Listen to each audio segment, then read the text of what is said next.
Hey, it's Ren, and today I'm here with the Spiral Abyss guide to floor 12. From first half of chamber 12, you'll see it's all pyro-based enemies that need high amounts of hydro application. For the second half, you'll see the Dorito, the Jade Plume Mushroom, and Icewind Sweet. For the most part, this chamber needs at least one electro character and a good healer, especially to tank hits from the Icewind Sweet and the Jade Plume. With these two hydro characters, there is a Hydro Resonance, which gives a 25% increase to neuvillete and freedom. The second team is all about damage. Damage to the point where I can even do it from a distance, so I don't have to worry about dying from close range attacks, especially from the Icewind Sweet. Often the best choice for the Benediction of the Abyss happens to be the one for the chamber. If not in that chamber, think in the next chamber. The name of the game for the first half is Hydro Application. That's all, it's nothing too difficult. Bow your head. Barbados, guide us.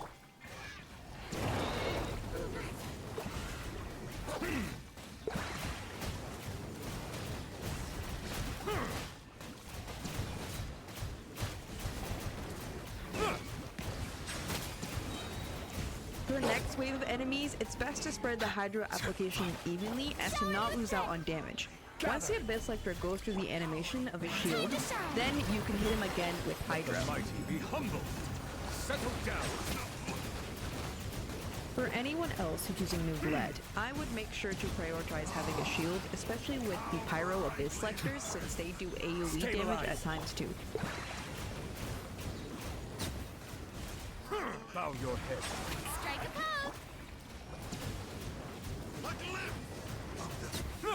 pose.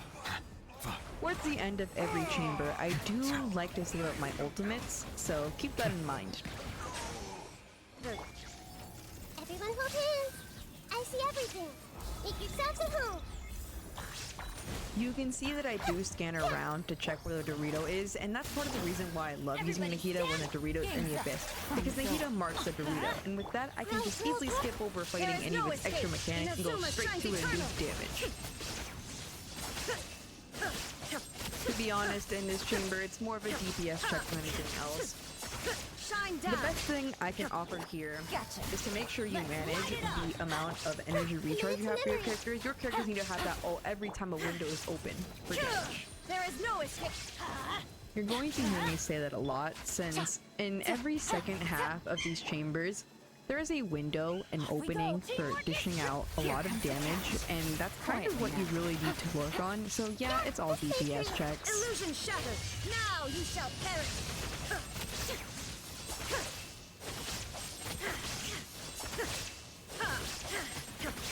There is no escape.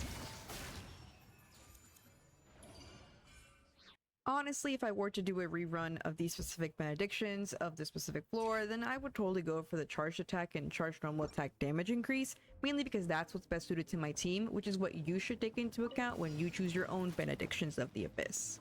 The key here, at least for this chamber to make it a little bit easier on everyone, is to move towards the edge. Don't move too close to the edge and you get slammed into the wall like I did, but move so that you can group everyone together.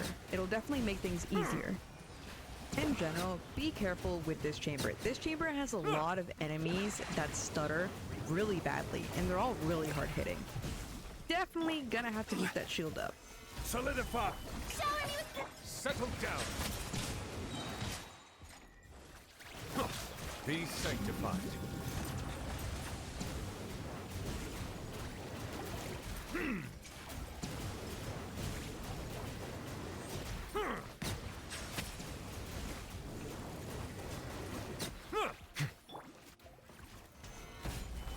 Be careful with the construction specialist mech. It really does hit hard and it stutters you quite a bit. In fact, if I didn't run shields with this team, I would have died.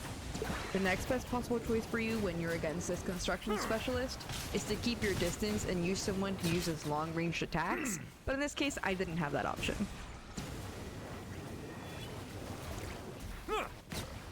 This chamber is also a DPS check, but it's also very RNG based. The Jade Plume Mushroom has a variety of attacks it can go through, and you really have to reset it a couple times to get the desired one. It can make or break your 36 stars in the Abyss.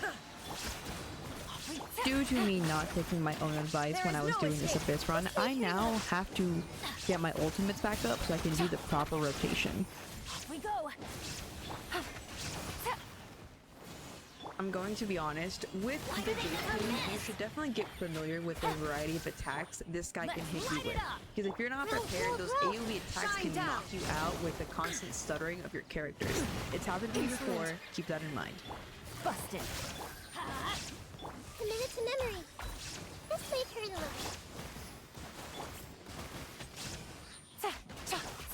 There is no escape. Quietly now.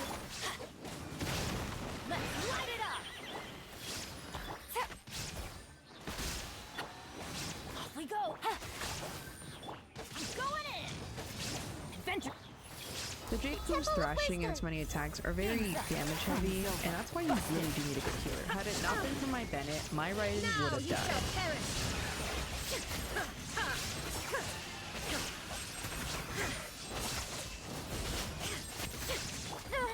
Take it easy. Quietly now. Teamwork is strength. Heroes are about to get tight. Committed to memory. Illusion shot. Make yourselves at home. Despite the increase of time and how long it will take you to finish this floor, you should definitely see To what oblivion. if you do not start with ultimates no on the escape. next floor, you will definitely struggle with time.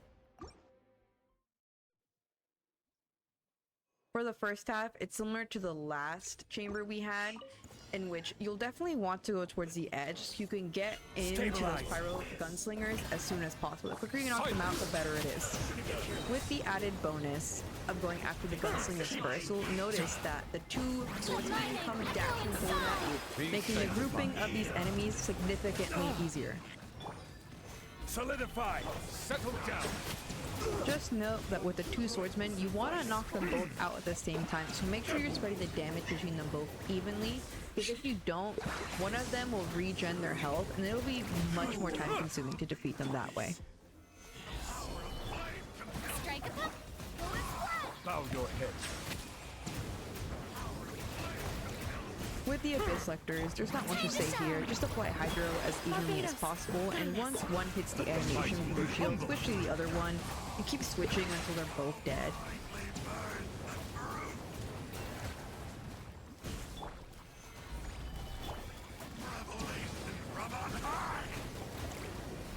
Settle down.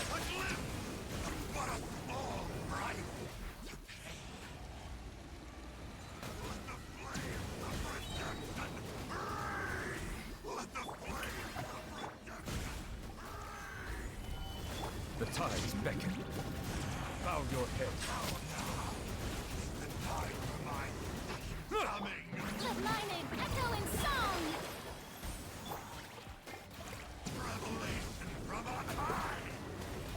Settle down. Shower me with praise.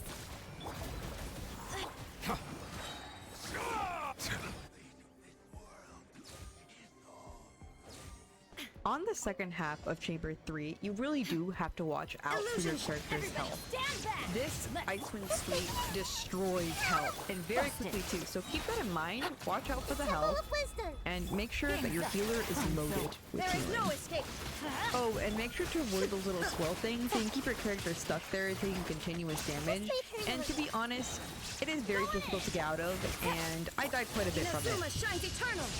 Also, do note to keep up that energy recharge. Make sure that your character's bursts are available pretty much instantly, because the healing you need has to be constant. If you're not constantly healing, especially on the second half of Chamber 3, you are not going to make it. There is no way. I have tried dodging, and dodging does not get me very far. Now you shall perish.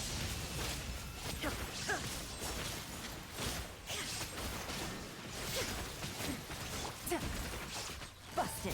I'm going in. Grow. Make yourselves at home. Heroes are about to get tight. Inazuma shines eternal. Shine down. And that, everyone, is how we 36 star the Abyss. Of course, though, there is obviously the character builds, which comes right after this.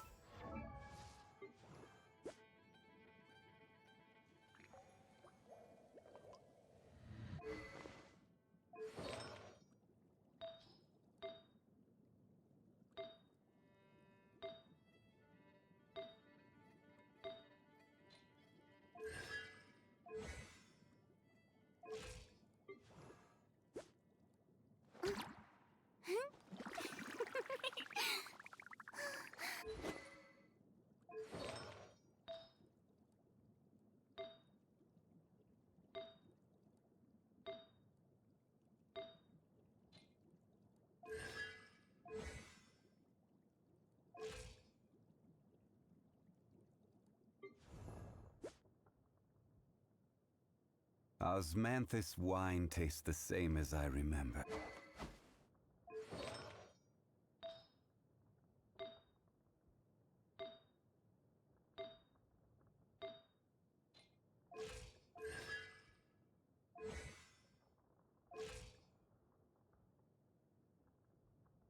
Just one quick note about my Jean. My Jean was built very last minute. I only built her after I discovered she'd be good for Farina, which was like a day afterwards. So Jean is really only built for healing.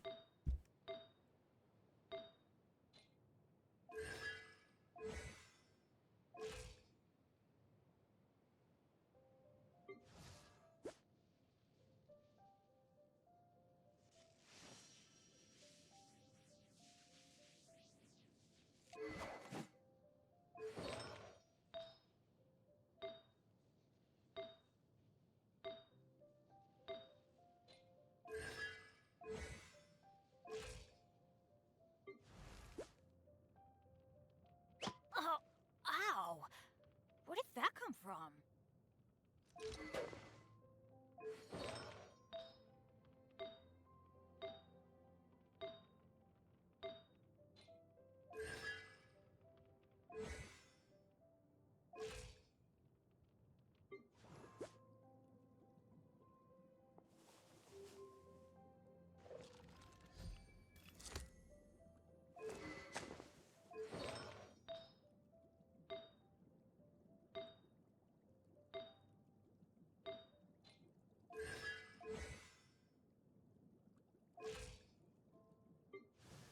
And that, everyone, is the end to my Abyss Guide to Floor 12, Chambers 1 through 3. I hope y'all enjoyed it, and I hope y'all found it helpful. Please leave me feedback, as I would very much like to know what I could definitely improve on. My first time making a type of video of these. I will see you all later, and now, since this is being recorded around Thanksgiving, happy Thanksgiving, and for those who don't celebrate, well, have a nice day.